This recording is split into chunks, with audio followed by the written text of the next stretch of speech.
Alright, in 6.6 we are going to be solving equations with cube roots.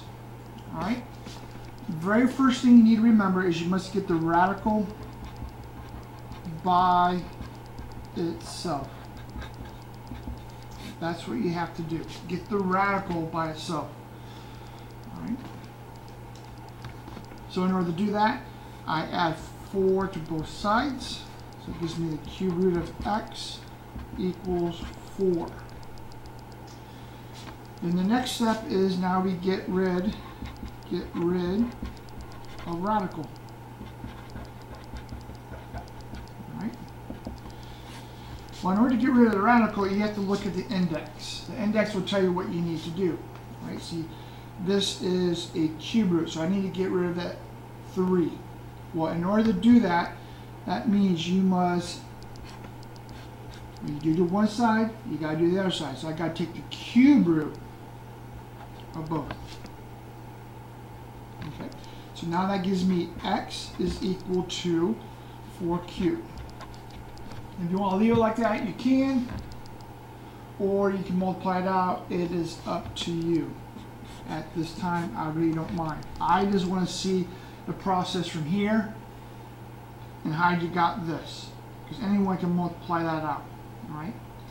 So again, get the radical by itself, and then depending on what the index is will determine what your power will be, and that's what you need to do to both sides, to every single term on both sides, because there's an equality, and at the result, that will be your answer. Okay. Let's look at another example. All right, and this one.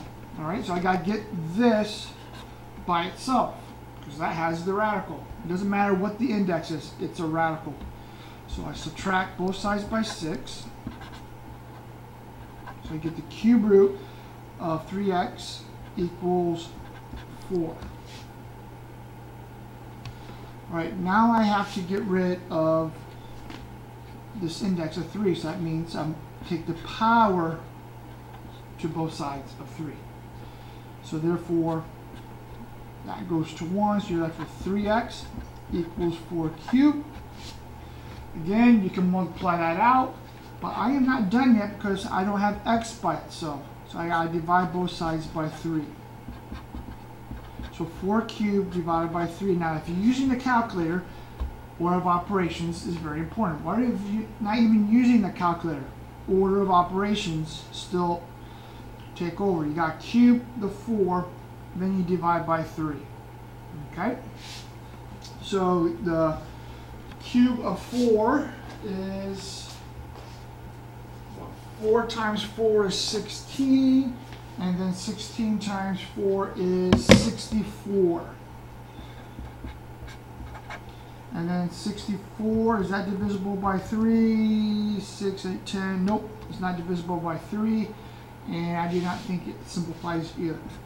So there is your answer. All right? And that's all you have to do for solving radical equations with, solving equations with cube roots.